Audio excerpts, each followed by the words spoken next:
Para que possamos dar sequência aqui na nossa programação, pedimos mais uma vez a gentileza de todos para desligar o seu telefone e que evitasse ficar saindo da sala para que não atrapalhasse a palestra.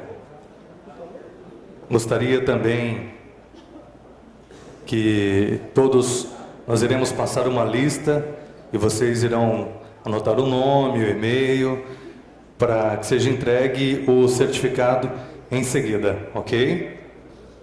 Gostaria de agradecer também à ABCZ, Associação Brasileira dos Criadores de Zebu, a parceria da Goiás Genética desde sempre, ressaltar o trabalho de toda a diretoria, em especial do seu presidente empenhado, que foi empossado no dia 31 de agosto, Dr. Arnaldo Manuel, que não mediu esforços para apoiar este evento, aqui representado pelo senhor Marcos Grácia, diretor da ABCZ.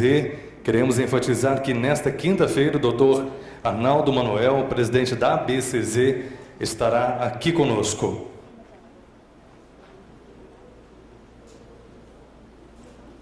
Pedimos a gentileza de todos, caso tenha alguma pergunta no momento da palestra, para que anote a sua pergunta, o nome do palestrante.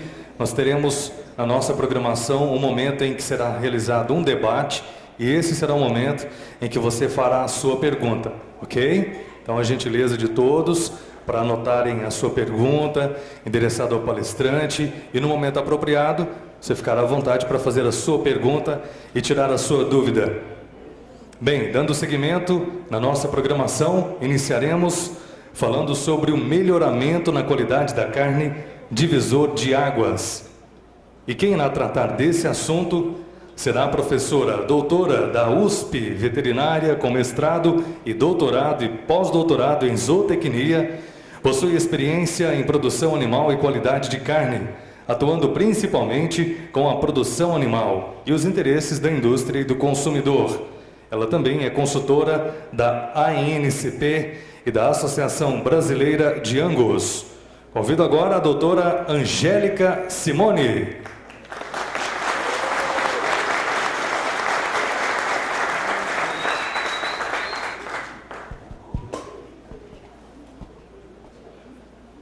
Boa tarde a todos.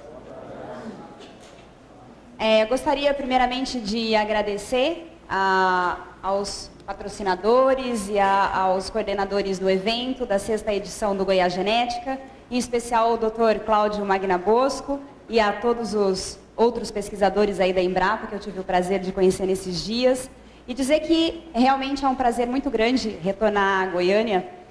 Eu tenho vindo aqui algumas vezes, mas eu vou sempre para a fazenda, para confinamento, e de lá já retorno para Pirassununga. E dizer que eu adoro Goiânia, gosto bastante, principalmente de estar presente num recinto, né? Onde a gente tem a possibilidade de estar mais próxima dos animais, enfim. Então eu acho isso bastante satisfatório. E no final tem o meu e-mail, quem tiver algum interesse, a gente trabalha lá em Pirassununga com a parte de produção animal, com ênfase em qualidade de carne. Então fiquem à vontade para o que precisarem. Nós, da USP de Pirassununga, estamos à disposição para auxiliá-los. Bem, o que foi me proposto aqui hoje, na verdade, é um curso. Um curso de vários dias, porque falar de estratégias para a produção de carne de qualidade e ainda em zebuínos, que é um desafio, quando a gente fala de Brasil, pensando em sistema de produção, que a gente tem animais 80% criados no sistema de pasto, onde nós temos aí a maioria dos animais inteiros, não castrados, onde ainda a idade de abate é em torno de 27 a 30 meses, onde grande parte dos nossos animais passam fome durante o período de seca. A gente tem pastagens degradadas, tem uma série de desafios, tanto sociais, econômicos, tarifários, enfim. Então é um grande desafio realmente a gente conversar sobre esse assunto, Mas o que eu gostaria de dizer, e gostaria de deixar isso bastante claro, que quando a gente fala de qualidade ou estratégias para produção e comercialização desse tipo de carne de qualidade, o zebuíno tem qualidade? Tem carne de qualidade? Tem. Agora, depende, o que é qualidade? Qual é o conceito de qualidade para cada um de vocês? Para mim, às vezes, eu estou falando que uma carne de qualidade é uma carne que tem um sabor diferenciado. Não necessariamente tenha marbling, tenha gordura, Talvez o atributo de qualidade importante, professor, para o professor Cláudio, seja maciez. Então, não necessariamente ela precisa ter um sabor diferenciado, mas ela precisa ser macia. Ou ainda, nada disso. Talvez um atributo de qualidade mais importante seja que quando eu for à gôndola do supermercado, eu encontre uma carne que, do ponto de vista sanitário, ela esteja adequada para eu consumir. Ou seja, ela passa por um processo de inspeção, seja federal, seja municipal, e isso é qualidade sanitária, do ponto de vista de segurança.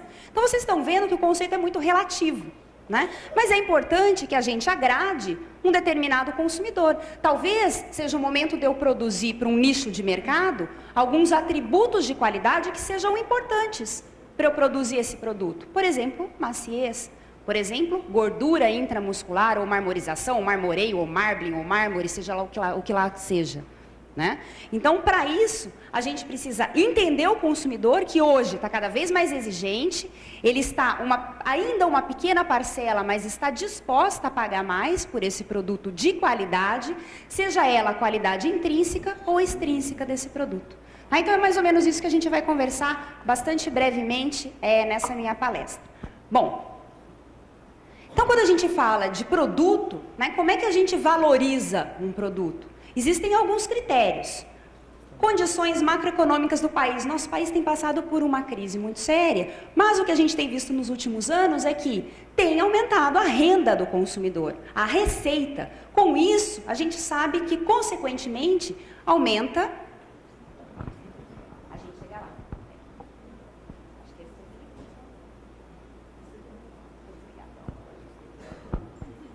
Bom, eu falo alto, porque eu falo para 80 alunos na veterinária, então também não posso falar sempre para o fone. Alô? Tudo bem? Eu tenho que medir minha voz, que eu falo bastante alto, mas aqui tá bom? Então tá bom, vamos lá. Bom, então continuando, pessoal, quando a gente fala dessas condições macroeconômicas, a gente pensa em aumento da receita e, consequentemente, aumento do consumo de proteína de origem animal, seja ela carne bovina, carne ovina, que tem aumentado também nos últimos anos, aves, né, que a gente tem uma diferença bastante interessante no que diz respeito ao consumo, mas esse é o fato, a gente depende da economia do nosso país. Barreiras. Qual é a principal barreira quando a gente fala em produtos, ou produtos carnes, ou carne bovina?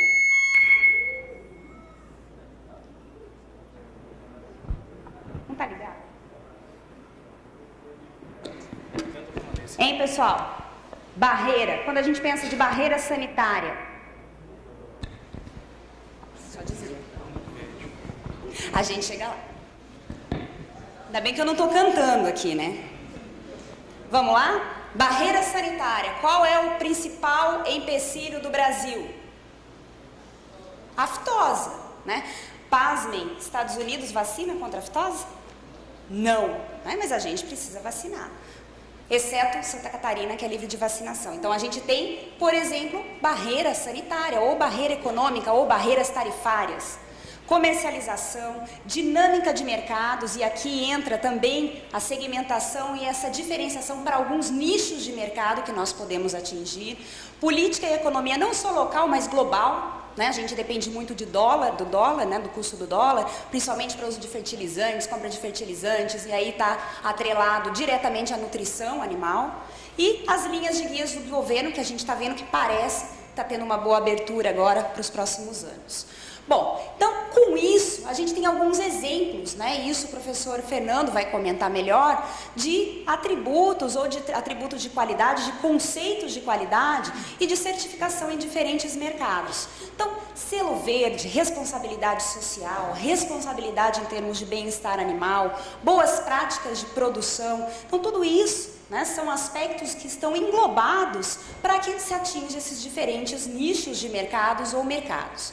Conforme eu comentei com vocês anteriormente, qualidade é um conceito muito amplo. Então, se a gente pensar em qualidade nutricional, para mim, eu gostaria de ter um produto, por exemplo, não necessariamente que tenha gordura intramuscular, ou às vezes que tenha pouca ou nenhuma gordura intramuscular. Eu quero uma carne magra que atenda os requisitos nutricionais do ponto de vista, por exemplo, de proteína, por exemplo, de ácidos graxos, né? E assim por diante. Então, não necessariamente a gente precisa produzir aquilo que os outros ou as outras raças produzem.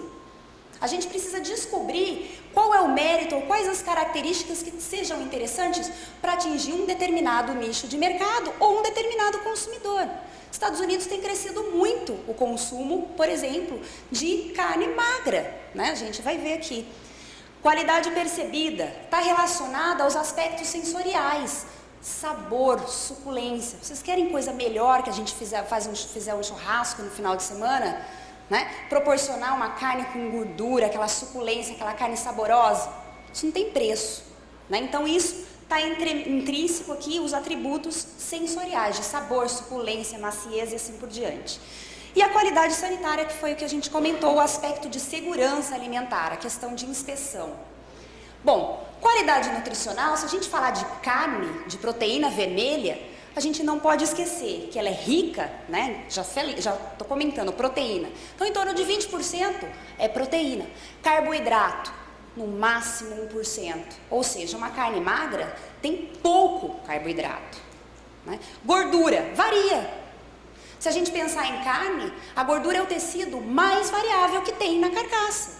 Ou seja, eu tenho carnes muito magras, no caso, em geral, Nelore, por exemplo, animais zebuínos, em torno aí de no máximo 2% de gordura, em geral, tá? Variando até aí 15, 20% de gordura, por exemplo, em raças como o Wagyu. Né? Então, a gente tem muita variação de gordura na carne ou na carcaça. E a gente não pode esquecer de outros requisitos ou outras características muito importantes. Por exemplo, ferro. Né? Ferro, a gente sabe que o ferro na carne ele é prontamente disponível. Ele é 2 vezes mais absorvido do que o ferro na forma não M, que é o outro tipo de ferro. Então é importante sim que a gente faça, né, o uso. Hoje eu dou aula para veterinária, a gente tem muitos alunos veganos, a gente estava comentando isso hoje, ontem, né, veganos que não consomem ou ovo lácteo somente.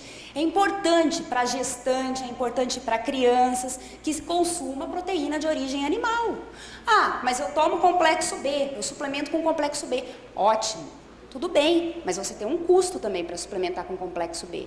Ou ainda, você é vegano? Então, consuma a vitamina C. A vitamina C absorve, né? Ela acelera a absorção de ferro. Então, é importante que a gente tenha esses conhecimentos também. Tá? Então, não se esquecendo, olha isso aqui é da beef.org dos Estados Unidos, que eu tirei lá do site deles. Um marketing falando do aspecto nutricional e da importância nutricional do consumo de carne. Esse é mais um exemplo. Então, você chega na gôndola do supermercado, tem lá gordura saturada, que a gente fala, faz mal para a saúde, é pior, e etc. Né? 2,9, colesterol, carne magra, o pessoal tem pouco colesterol. A gente adora consumir coração de frango, é uma bomba de colesterol. E pior, o problema não é o colesterol, são os óxidos de colesterol. Todo mundo gosta de ovo cozido? Aquela camada que forma, quando a gente cozinha o ovo, em volta da gema, aquela camada que forma meio marronzinha, aquilo é puro óxido de colesterol. Aquilo leva a problemas muito sérios de aterosclerose, espessamento das artérias, leva a doenças cardiovasculares, AVC, é muito sério. Então, não é só o colesterol que é importante, os óxidos também são importantes. E se a gente consumir carne magra, tem baixo teor de colesterol nesses produtos em geral. Qualidade percebida é a qualidade sensorial. Antes a gente chamava organoléptica, hoje a gente chama sensorial, que é mais fácil de falar. Né? Então, se nós pensarmos aqui, isso foi uma pesquisa com consumidores australianos, MSA é um programa de marketing para atender consumidor interno na Austrália. Eles têm o Ausmit, que atende exportação, e MSA, que atende só consumidor interno. Então, olha a preocupação que alguns países têm com os consumidores internos. E a gente faz isso no Brasil? Faz marketing para consumir, para aumentar o consumo interno de carne? Não. E se a gente pensar, 80% da nossa carne é produzida internamente. Agora, a gente tem que ter cuidado. Não adianta eu querer aumentar consumo se eu não consigo aumentar produtividade. São duas coisas que devem estar atreladas. A gente tem o quê? 216 milhões, varia aí, de bovinos no Brasil. E a gente tem 209 milhões de habitantes. né? A gente tem quase 1,5 animal para cada habitante. Se cada pessoa aumentar aí o consumo em quase meio quilo, 1 quilo, a gente não consegue nem suprir demanda interna. O que eu tenho que fazer? Tecnologia, produtividade, pesquisa, né? Daí a importância disso. E aqui, quando a gente fala em pesquisa, por que a importância da maciez? Porque, segundo alguns consumidores, ela é responsável por 40% dos atributos de qualidade, ou seja, os consumidores avaliam a maciez, 40% dos consumidores avaliaram a maciez como principal característica ou atributo de qualidade. Em seguida, o aspecto visual, aqui entra a cor, por exemplo, né? Sabor e suculência. Então, nesse quesito de qualidade funcional, né, é importante que a gente tenha esses atributos de qualidade aqui em mente. A cor, né, então eu vou consumir uma maminha, uma picanha, eu chego lá, está uma peça escura. Bom, isso aí está relacionado a quê? pH elevado, o animal pode ser mais velho, ou a gordura mais amarelada, né? Um animal de pastagem, ou um animal mais velho, tá? Tem maciez, né? Então, maciez da mesma forma também, está muito ligada à questão do tecido conjuntivo, né? Se ele é mais solúvel, menos solúvel, como que é a renovação desse tecido conjuntivo no animal, isso também está associado à nutrição. A gente tem tipos de tecido conjuntivo e esses tecidos conjuntivos são solúveis. Só que, mas por que animal mais velho então tem carne dura? Que à medida que o animal envelhece, formam-se pontes covalentes desses tecidos conjuntivos e eles se tornam mais insolúveis, difícil de romper. E aí eu tenho carne que eu não consigo solubilizar esse tecido conjuntivo, consequentemente ela fica mais dura. Por que a gente fala que carne de pescoço é dura? Tem que colocar na pressão. E aí a gente coloca na pressão e o que acontece? A carne é macia, né? Normalmente carne corte de dianteiro. Por que é macia? Porque a gente usa temperaturas elevadas, com vapor, com muito tempo, e aí eu solubilizo esse tecido conjuntivo. E isso é fato em animais mais velhos. Marmorização. Bom, marmorização existe, fisiologicamente falando, a adipogênese do animal. Como que forma os adipócitos nos animais? A partir de quando? Qual é a importância de eu ter uma dieta mais energética para que se forme a marmorização? Se realmente eu quiser zebuínos com high marbling, ou alto marbling, ou marmorização. Gordura externa, ela é importante. Ela atua como um isolante térmico na carcaça. Impede cold shortening, encurtamento das fibras pelo frio. E aqui no Brasil a gente tem as nossas câmaras frigoríficas, as câmaras frias, tem baixa temperatura. E em geral, 80% das carcaças tem acabamento ausente, zero de acabamento, ou ainda escasso. Não tem 3 milímetros de acabamento na carcaça. E aí o que acontece? É propício a cold shortening. Se eu não regular a temperatura 10 graus até a 10ª hora nas carcaças, é propenso a cold shortening. A carne fica encurtada, essas fibras se encurtam, não retornam à condição normal e, obviamente, fica dura essa carne. Suculência, sabor e odor são outros atributos também bastante importantes. Então, nesse sentido, é importante que a gente trabalhe e tente correlacionar todos os fatores pré-abate e pós-abate que são, sim, responsáveis pela qualidade de carne. Então, desde a genética, seleção de animais superiores, vai trabalhar com cruzamento, não vai, faz uma pressão de seleção nesses animais, né? Trabalha com animais aí selecionados para algumas características, nutrição, né, associada ao ambiente. Não adianta eu querer nutrir bem um animal se ele não está no ambiente adequado. Eu vou trabalhar com Angus aqui em Goiás, puro? Posso até trabalhar, mas é um desafio. Por quê? O ambiente é muito diferente desse animal. Eu quero fazer o neloreio, que é o Nelore com marmoreio, é um desafio para esse animal. Né? Por quê? Está atrelado à genética. Fatores pré-abate, né? Então manejo dos animais, eu tenho todo o cuidado na produção desses animais. Chega na hora do carregamento, está o meu funcionário da fazenda lá com choque ligado, né? Não necessariamente está ligado lá no 110 e ainda na ponta do choque, ainda na pontinha aqui ainda tem um ferrão para cutucar, bem na área do traseiro, ou ainda o meu amigo lá do caminhão está com a guilhotina lá travada, boi está entrando, ele só está batendo a guilhotina. Se chega num frigorífico aqui na área de traseiro, está todo arrebentado, cheio de hematoma, sai pelo menos 300 gramas por hematoma de animal. Quanto isso não sai para o produtor no final? Os produtores têm o costume de acompanhar abate? Eu sei o que eu estou levando para o frigorífico e o que o frigorífico está me retornando? Resfriamento, né? Aqui a gente comentou de cold shortening, método culinário. Nossa, eu comprei uma picanha XY excelente, paguei R$200 num lugar aí gourmet. Eu fui comprar numa boutique de carne. Cheguei lá, tomei umas cachaças na hora do churrasco, acendi a churrasqueira, não considerei o tamanho da grelha, o local ali, mais próximo ou mais afastado do fogo, queimei toda a picanha. Método culinário, né? Bom, e aí nesse sentido, então a gente tem algumas características que são bastante importantes quando se fala de produção animal, e nós vamos começar então por nutrição. Quando a gente fala de nutrição, nós já vimos a importância da gordura subcutânea ou acabamento dos animais, impedindo o cold shortening, né? Se nós pensarmos no sentido de deposição de gordura, ela é a segunda a ser depositada, tá? Então, primeiramente, a gente tem aí a perirenal, mesentérica, visceral, né? Pericardíaca, enfim, que ela é muito importante, por exemplo, quando a gente tem ganho compensatório dos animais, né? Então, à medida que os animais ganham em compensatório, normalmente quando, né, você vai até o frigorífico e pesa essas carcaças, você tem muito acúmulo de gordura visceral, porque é a primeira a ser depositada. Tá?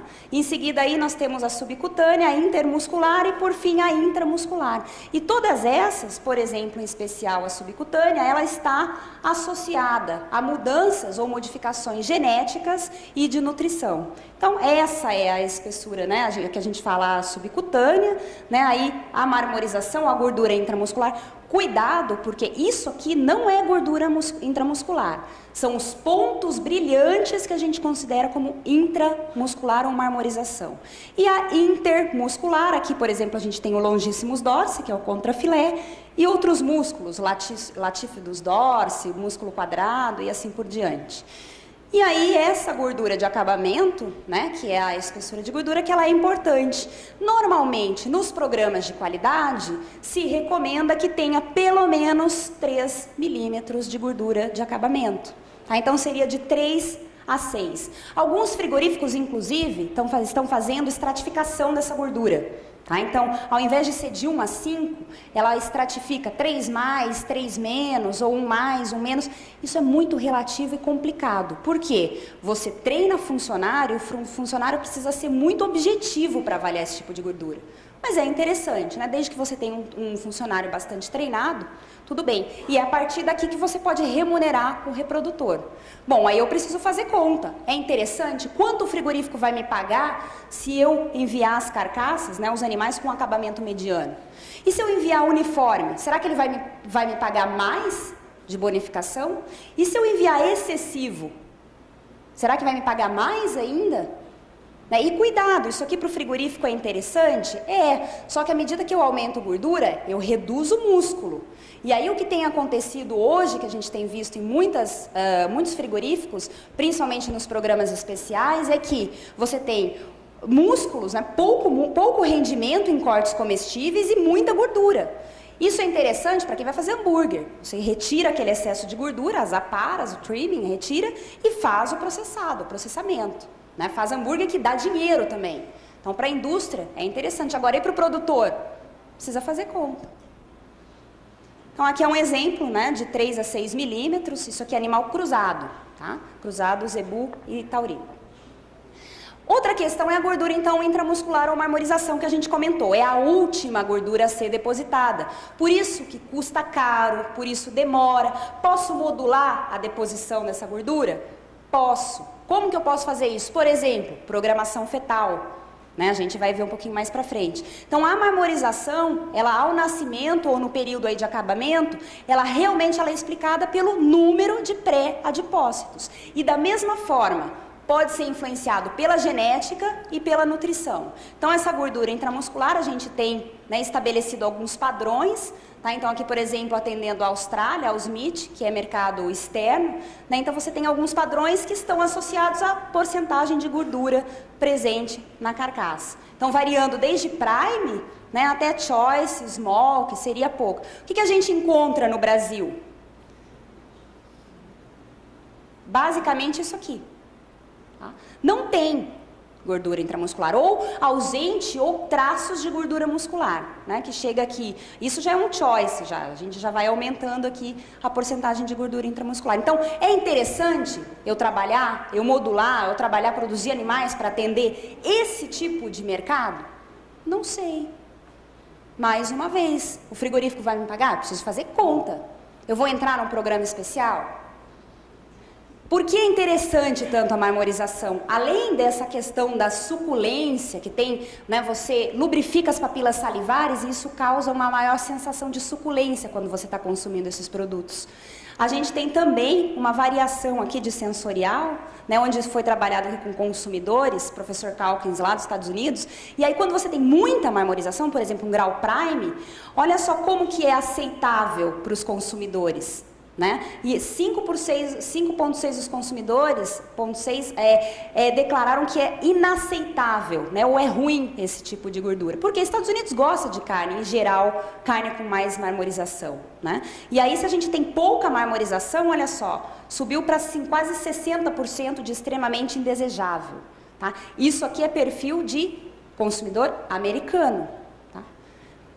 Bom, outra questão são as estratégias para a gente maximizar a disponibilidade de energia. Então, como que a gente faz isso?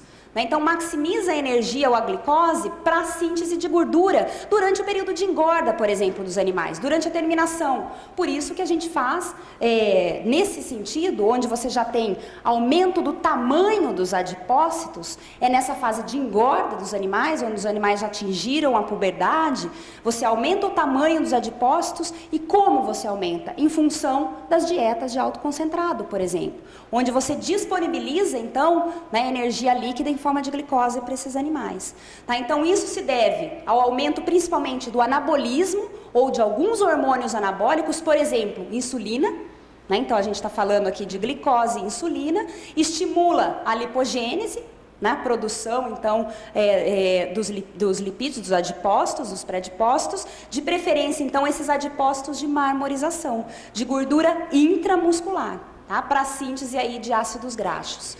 Quando nós falamos de ácidos graxos, perfil de ácidos graxos, vocês viram na palestra anterior, existe uma influência do tipo de dieta para a formação desses ácidos graxos. E a gente vai ver a importância de nós consumirmos, né, esses produtos, ricos ou não em determinados ácidos graxos. Então, por exemplo, eu trabalhando aqui com animais a pasto, né, ou animais com concentrado, consumindo concentrados, existe uma modificação no perfil desses ácidos graxos. Se eu trabalhar, por exemplo, com animais de pastagem, olha só, 62% é rico num perfil de ácido graxo rico em ômega 6.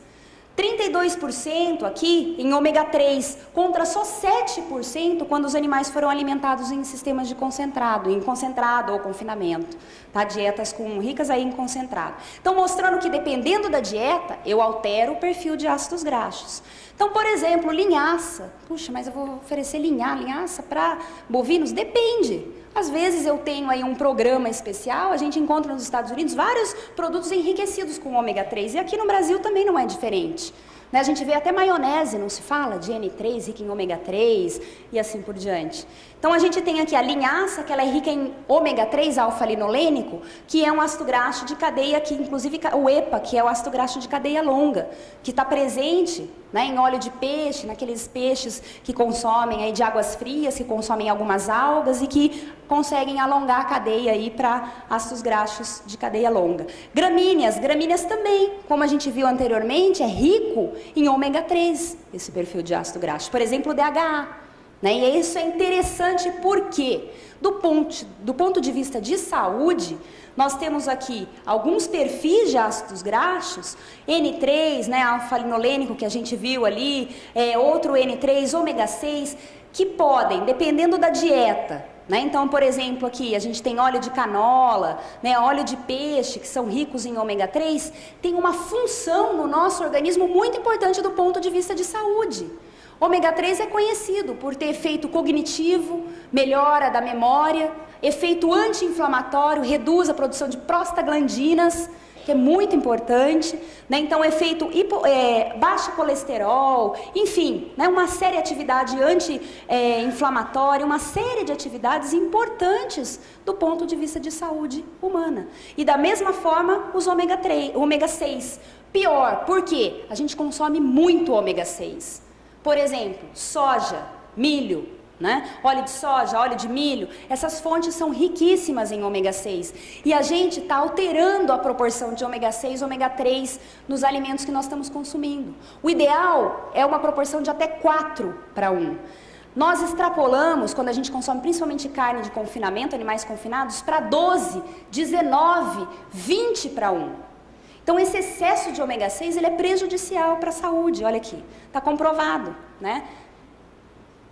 Ele aumenta a agregação de plaquetas, vasoconstricção, inflamação, tá? E leva inclusive aqui a problemas de aterosclerose, que é o espessamento das placas ateromatosas, levando a doenças cardiovasculares.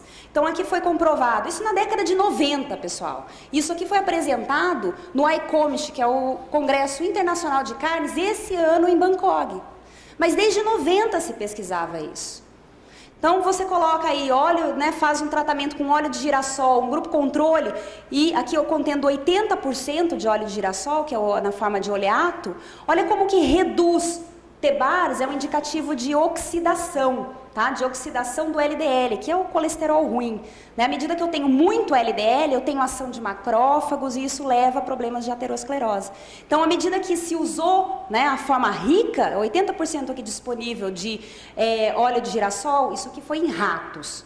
Tá, mas já é comprovado em ruminantes também. Embora ruminantes tenham o processo de biohidrogenação, tá, a gente sabe que também leva ao aumento da deposição de ômega 3 e assim por diante, e inclusive redução do LDL, inibindo então os processos de aterosclerose. E da mesma forma, aqui também, né, modificando, levando essa modificação e essas dietas ricas em óleo de girassol, que contém cis9 trans 11 e contém ômega 3, também levam à inibição de aterosclerose. E ácido oleico também, tá?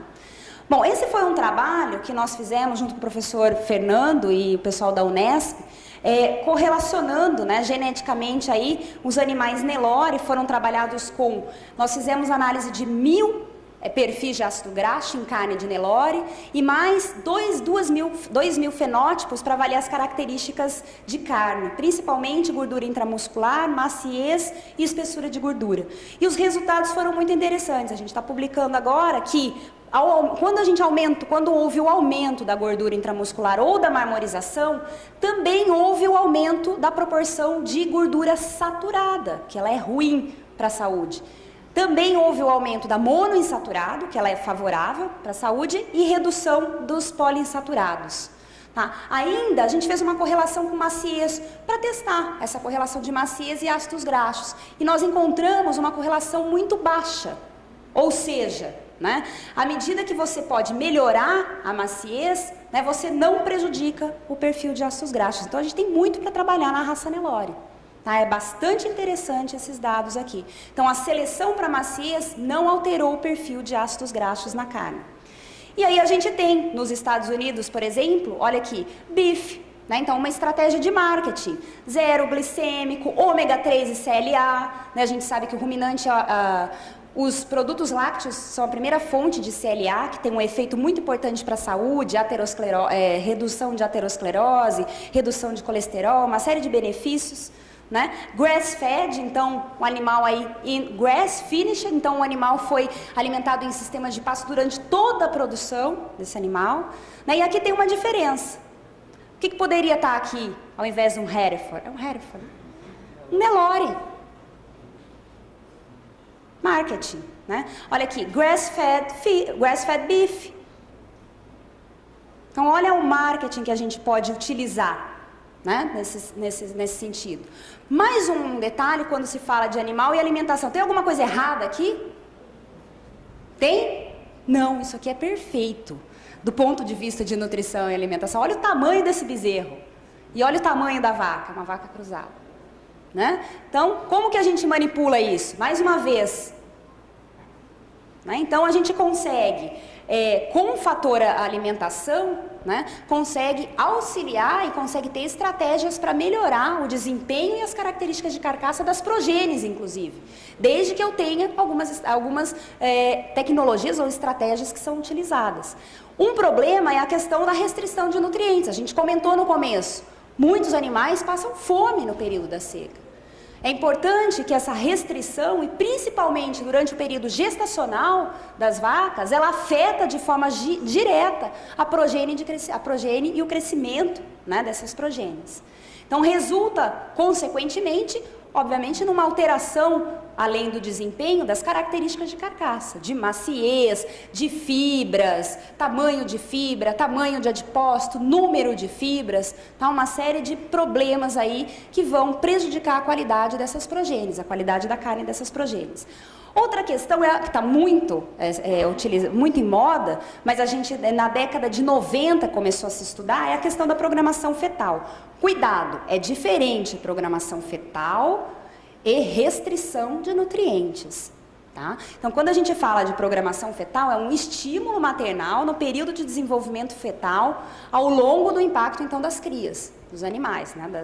das vacas. Então, 75% do crescimento fetal ocorre nos últimos 2 meses de gestação.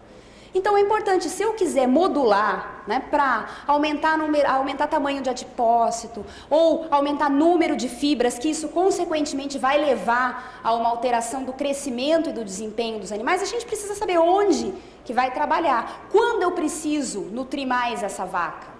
Essa é a grande resposta. Então, durante o estágio inicial, né, e aí meio do crescimento fetal dos animais, ocorre então o processo de diferenciação, vascularização da placenta, organogênese, ou seja, todos os principais processos, miogênese, adipogênese, né, eles interferem no desempenho e qualidade da carne e eles estão atuando principalmente no início e no meio da gestação dessas vacas.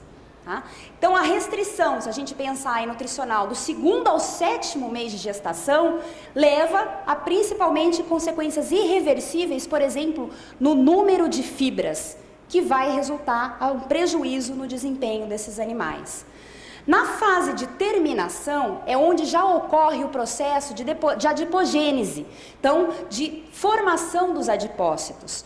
E esse processo, né, onde você tem um aumento da gordura intramuscular ou da marmorização, que está trabalhando ali, está atuando na fase de terminação, né, ocorre principalmente por hipertrofia dos adipócitos, não por hiperplasia. Então, ocorre um aumento do tamanho dos adipócitos, mas pode ser ineficiente porque se eu não tiver uma adequação, né, na nutrição, durante o período de gestação, esse número de adipócitos pré-presente no animal pode ser baixo e aí, consequentemente, interferir na marmorização dessas progênies. Aqui é só um esquema bastante rápido, né, dos efeitos, então, da nutrição no desenvolvimento do músculo esquelético. Por que é interessante? Se a gente trabalhar aqui, então, da concepção, tá, até, por exemplo, o terço médio da gestação, o que acontece? Se houver restrição de nutrientes, reduz miogênese, diminui o número de fibras musculares, diminui a massa muscular e o crescimento desses animais.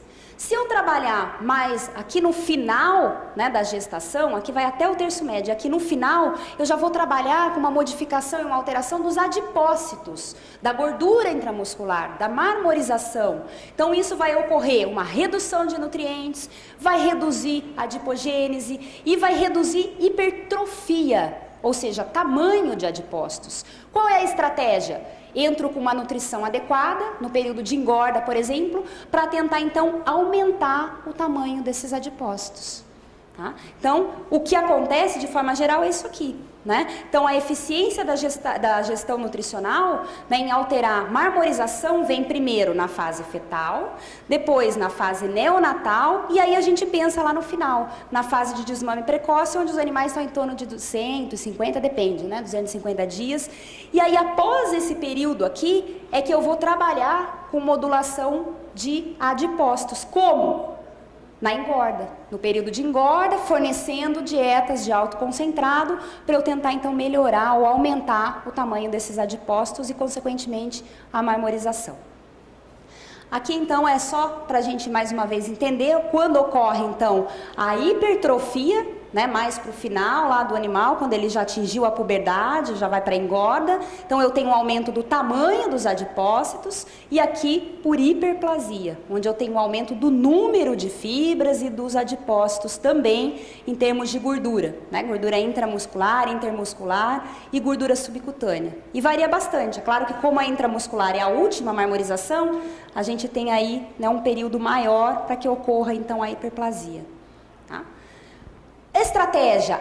No período de engorda, a gente pode utilizar algumas outras estratégias também, não só na engorda, mas na vaca pré-parto, né? No suplementar essa vaca pré-parto. Segundo aí algumas pesquisas americanas, trabalhar com 22 quilos, por exemplo, tá? No período aí seria uma vantagem no peso do desmame. Trabalhar com 19 quilos aí, seria 19 quilos mais pesados, os animais seriam, né, mais pesados ao abate, se eu suplementar essa vaca pré-parto. E também modificando a marmorização. Tá? Se a gente pensar que 86% choice é muito, é uma carne bastante marmorizada, versus 71% onde os animais não foram suplementados pré-parto, essas vacas não foram suplementadas pré-parto. As progênies apresentaram esses resultados. Outra questão, genética. Né? Então a gente vai falar de genética, é importante que não só nós selecionemos animais, não adianta só, na verdade, não só cruzar os animais, mas também fazer seleção de animais superiores. Então é importante que você tenha em mente essas duas características e use essas duas estratégias. Não basta só fazer cruzamento. Ah, mas eu vou cruzar. Se eu não tiver animais selecionados, não adianta. Quais são os indicadores, né, para melhoria genética? Vários. Na score visual, a gente sabe, tem vários programas aí, ultrassom, informações genômicas, o professor vai falar, o Guilherme, né, seleção por marcadores, genômica funcional, uma série de estratégias que podem ser utilizadas dependendo da característica que eu quero produzir, ou, né, do custo que eu quero implantar e assim por diante.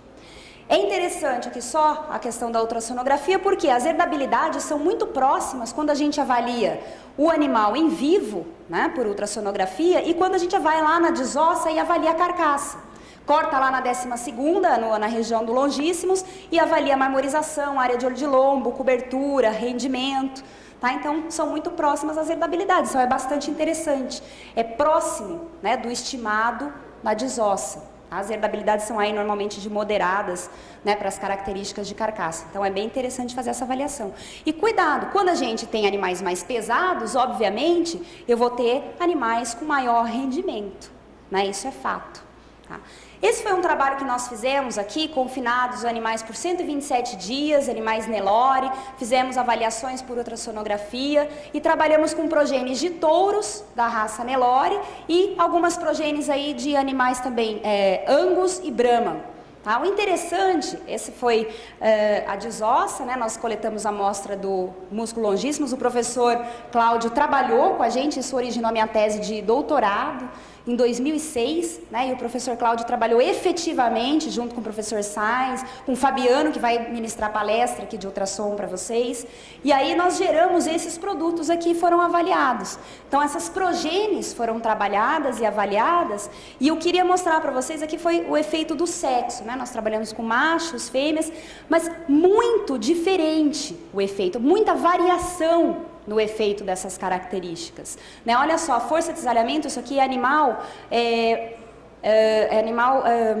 com carne maturada de 14 dias, tá? Então é importante, né, frisar isso, carne maturada de animal Nelore, extremamente macia, independente do sexo. Dá para fazer carne de qualidade Nelore? Dá, só que eu tenho que usar algumas estratégias. Esses animais eram castrados, esses animais eram mais jovens, esses animais eram filhos de touros selecionados para algumas características, tá? Então a gente avaliou várias, olha, em torno de 6 a 9 milímetros de espessura de gordura, tá? Então várias características bastante interessantes. E mostrando, né, a variabilidade para a característica de grau de acabamento para choice, que a gente imprimiu essa característica. E vamos ver quanto de marmorização para choice né, poderiam ter essas progênies, filhas desses principais touros, né, do grupo OB até o OMB, o Vídeo Miranda Brito, que a gente agradece aqui, que sempre também está nos auxiliando nas pesquisas. Então, a gente vê que tem muita variabilidade, né, dentro da raça Nelore, mais do que entre raças. Por quê? Por quê? Agora eu faço essa pergunta. Por que existe tanta variabilidade dentro da raça Nelore, mais do que entre raças, às vezes? Para algumas características, por exemplo, características de carne. Maciez, marmorização, espessura de gordura. Por quê? Manejo, pressão de seleção, né? O que mais que a gente pode procurar? Questão de maturidade, é um outro aspecto importante. Então a gente avalia aqui no Brasil por dentição, em alguns países se avalia por ossificação das apófises espinhais, né? E o desejável, quando a gente fala de programa de qualidade, são animais jovens. Quando eu falo de animal jovens, é no máximo 4 dentes, até 36 meses. Bom, eu vou fazer o neloreio, 40 meses, 36 meses do animal. Quanto custa para produzir esse animal? Para fazer o high marbling? Bom, o frigorífico vai me pagar? Alguém vai me pagar? Tudo bem, eu vou produzir o neloreio.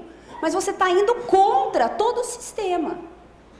É, mais uma vez, um desafio. Se vai me pagar, se eu estou contente, se eu tenho nicho de mercado, tudo bem, eu vou trabalhar com isso. Pode ser que sim. Então, o ideal é que a gente trabalhe com animais aí até 4 dentes. Outra questão, né, da maturidade é porque ela influencia, então, na maciez, na cor da carne, da gordura e no colágeno, como a gente já explicou, nessa questão da formação das pontes de colágeno, colágeno insolúvel e assim por diante. Outra estratégia importante para nós trabalharmos é o manejo dos animais, né? E quando a gente fala de manejo, vai desde a sanidade, então os protocolos sanitários são muito importantes nas fazendas, calendário de vacinação correta, efetivamente vacinar os animais, vermifugar os animais, respeitar período de carência. Eu quero atender um mercado exportador, por favor, respeite período de carência dos medicamentos. Ah, mas a arroba do boi subiu ali, não vou liberar esses animais aqui a semana que vem. Às vezes causa desastre, principalmente agora que a gente está abrindo mercados para China, que a gente está abrindo mercados para Estados Unidos, para carne in natura. Chega de exportar corned beef, carne processada. Vamos tentar exportar um pouco de carne de qualidade? A gente tem, embora seja uma parcela muito pequena, muito baixa, mas a gente consegue fazer isso. Vamos mostrar para o mundo que a gente não tem só commodity, que carne de dianteiro também é interessante, que eu consigo até fazer carne de dianteiro virar carne de primeira. É aquela história, né? Não existe boi de segunda, existe, né? Tem aquela frase famosa. Enfim, condição sexual. Pessoal, a gente vai falar de Uruguai e Estados Unidos, qual é a porcentagem dos animais que não são castrados, são inteiros? 0, próximo de 0, quase que não existe. Eu estou falando de carne de qualidade.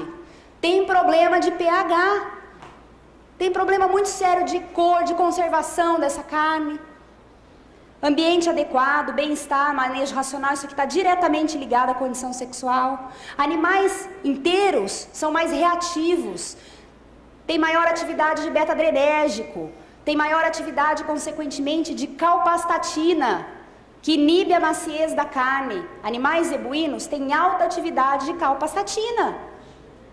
Não que animais taurinos, não que taurinos não tenha, mas zebuínos têm alta atividade. Como que eu vou trabalhar isso? Se eu já estou trabalhando com um animal mais reativo, então vamos castrar? Bom, mas o frigorífico vai me pagar se eu castrar? Se não for, aí depende de cada gestor. Produção de animais tranquilos, então o animal tem muita memória, isso está atrelado também a manejo racional, comportamento e temperamento. Selecionar animais por temperamento pode ser uma estratégia interessante. Treinamento de pessoal, recurso humano, valorizar o teu funcionário, né? Muito importante. Pré-abate, carne DFD, só para mostrar, olha só, isso aqui são todos animais inteiros, olha a média de carne DFD. Tá? pH médio, 6,43, Nelore precoce inteiro, esse é um trabalho do Sérgio lá da Unicamp, super precoce inteiro, 6,5. Qual que é o problema dessa carne DFD? Conservação. Ao invés de ela ser conservada em embalagem a vácuo por 60 dias, ela vai ser conservada por 2 semanas. ela estraga mais fácil, o período de conservação é pior.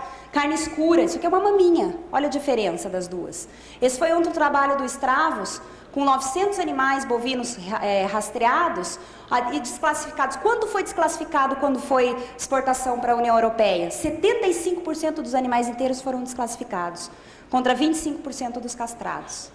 Então, a gente trabalhou também, né, com condição sexual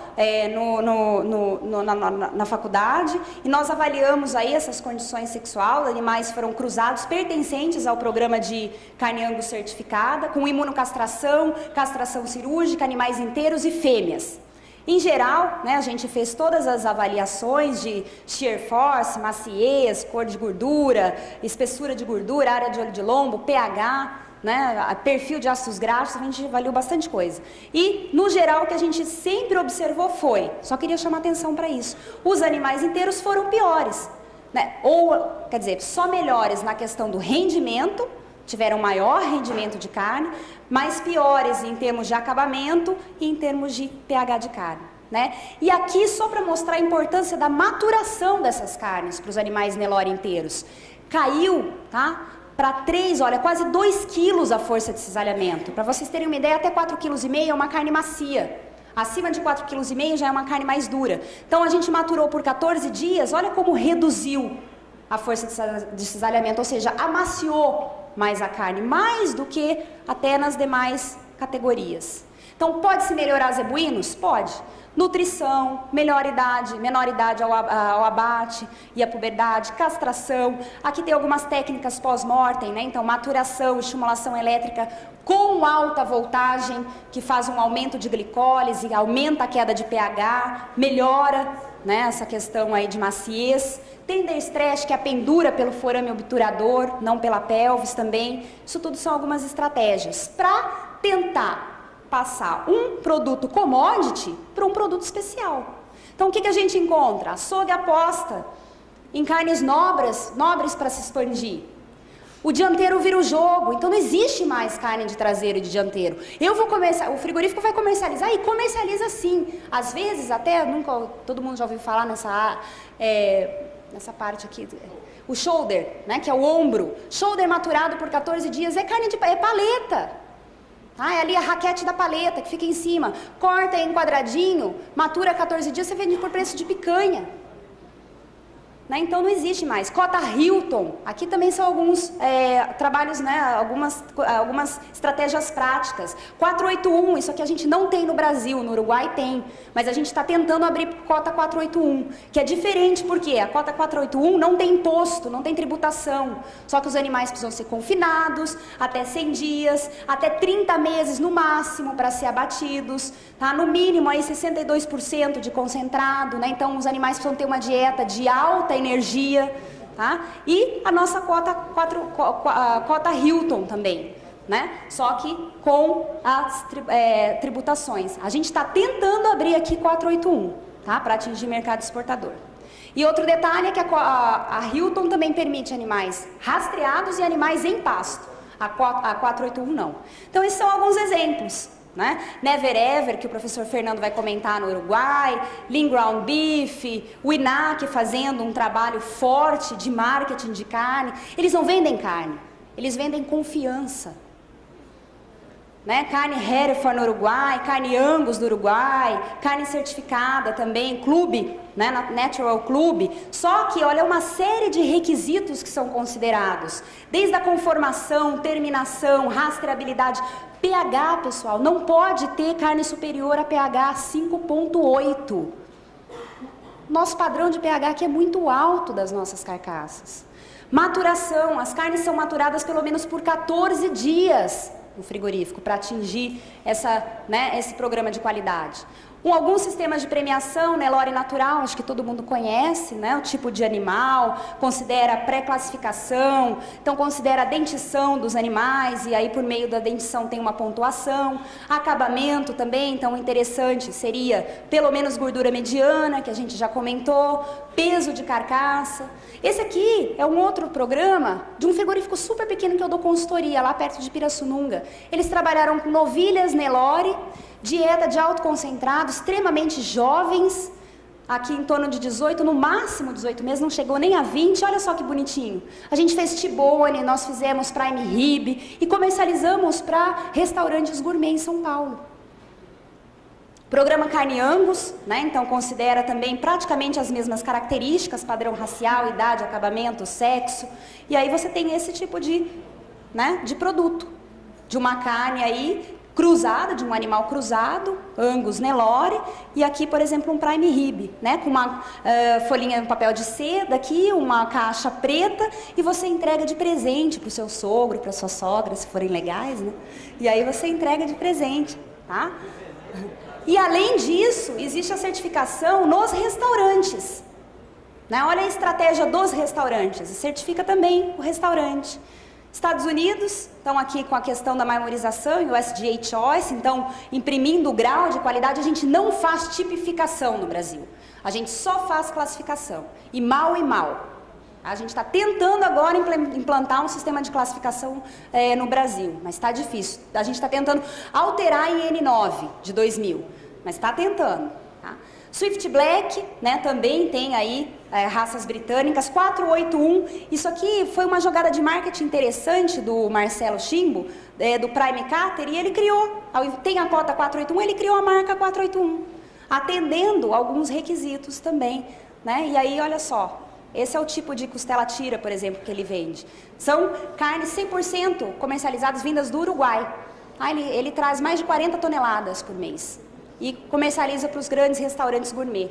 JBS com farol da qualidade, né, mostrando aí machos inteiros, castrados, fêmeas, e aí o programa de bonificação, olha só, atendendo o farol verde, tem mais R$2 por arroba. Se tiver no farol amarelo, preço de balcão, farol vermelho, menos R$3 por arroba.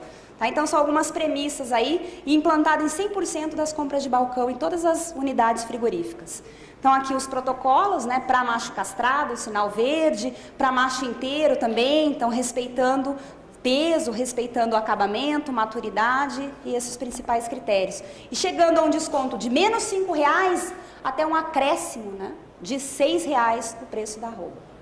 Então o diferencial de preço vai até, olha só, R$11 por arroba, entre o farol verde e o farol vermelho. Faz diferença ou não para o produtor? Depende. E para finalizar, eu cheguei lá num restaurante em Maringá, uma cidade pequena, muito menor que Goiânia, abri o cardápio, o Wagyu Kobe Beef, Black Angus, e aqui eu seleciono o meu prato, por exemplo, o Kobe, o chubife de chorizo, pelo padrão de marmorização, Austrália, Japão, R$275, o preço do meu chorizo, bife de chorizo. R$275. Se for lá, grau de marmorização lá australiana, de 8 a 9, atingindo a marmorização, eu vou pagar R$335. Chegando aqui, olha, R$615, um T-bone. Tá? Então eu consigo ter essa variação, porterhouse, eu consigo ter essa variação aqui no restaurante.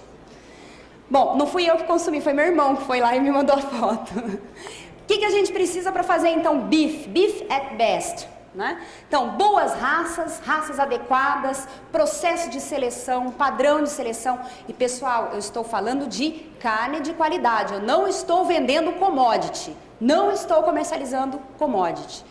Nutrição adequada, tanto da vaca quanto do bezerro, boa musculatura, peso de carcaça adequado, a questão, né, de proteína ou de energia suficiente, principalmente, né, para deposição de gordura de acabamento ou espessura de gordura, marmorização, vou fazer, não vou depositar marbling nos animais, animais jovens, né, maturação, vou ou não vou maturar essas carnes e processo de preparo adequado. Para isso, a qualidade da carne, então, depende de todos os componentes, de todos os segmentos da cadeia. Cada um tem a sua responsabilidade. O funcionário da minha fazenda tem uma responsabilidade muito importante. As estratégias de produção para carne de qualidade, então, devem considerar genética, nutrição, manejo, maturidade e sexo. Produzir carne de forma diferente é importante. É importante que a gente mostre que nós conseguimos produzir essas carnes diferentes. E o principal ponto, valorizar a carne por meio da produção de um alimento que seja diferenciado, dependendo da característica que eu quero realmente imprimir naquele produto. Perspectivas que nós observamos aí para os próximos anos, valorização dos atributos de qualidade cada vez mais, valor agregado ambiental, conseguindo com isso produzir um produto ou uma carne ou uma proteína que não coloque em risco o futuro e que não esgote os recursos utilizados. Pegada hídrica, pegada de carbono, né, o aspecto ambiental. Ninguém nunca foi lá consumir um produto lá, Rainforest, o que é o Certified? Né? Então eu estou consumindo um produto que a embalagem vem de florestas que são certificadas. Grupo TAEC Pão de Açúcar em 2005 começou a fazer isso. É um produto diferenciado. Né? Gostaria de agradecer, muito obrigada, estou à disposição depois.